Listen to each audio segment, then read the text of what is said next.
I fatti poi di questa estate e anche i più recenti hanno lasciato un segno, una ferita profonda e questo costituisce un importante presidio da affiancare agli altri per poter raggiungere il risultato, cioè consentire alle persone di muoversi liberamente e di tornare a casa sane e salve. Appena pochi giorni fa il sindaco di San Donà di Piave, Andrea Cereser, ha incontrato gli amici dei 4 ragazzi che a metà luglio hanno perso la vita in un incidente stradale.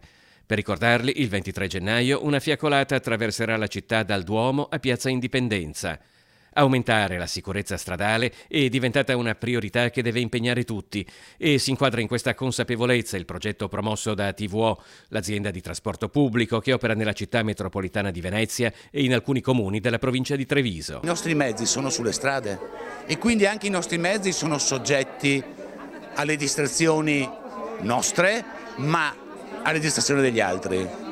Gli ultimi incidenti che noi abbiamo subito li abbiamo subiti a causa di distrazioni di altri, quindi credo che anche questo rientri nella nostra mission. Dopo aver coinvolto gli alunni delle scuole elementari e medie del Veneto orientale con materiale informativo appositamente studiato per questo tipo di lettori, ora ATVO ha deciso di ampliare il progetto coinvolgendo le scuole dell'infanzia. In questa prima fase saranno 2000 bambini dell'ultimo anno della scuola dell'infanzia che potranno utilizzare il progetto pilotino. Il nostro obiettivo è di raggiungere tutti i comuni del Veneto orientale e quindi arriveremo a circa 5.000 bambini. Pilotino e le regole della strada è un libricino di 12 pagine che spiega con il linguaggio delle favole e delle filastrocche, ma anche dei disegni, alcuni da colorare, le regole più importanti da rispettare quando si va per strada, anche a piedi o in bicicletta. I bambini sono degli ottimi filoconduttori con gli adulti, di conseguenza ci consentono di far rispettare le regole anche alle persone più adulte, ai genitori, ai nonni, ai parenti, ai cugini, agli zii e agli amici.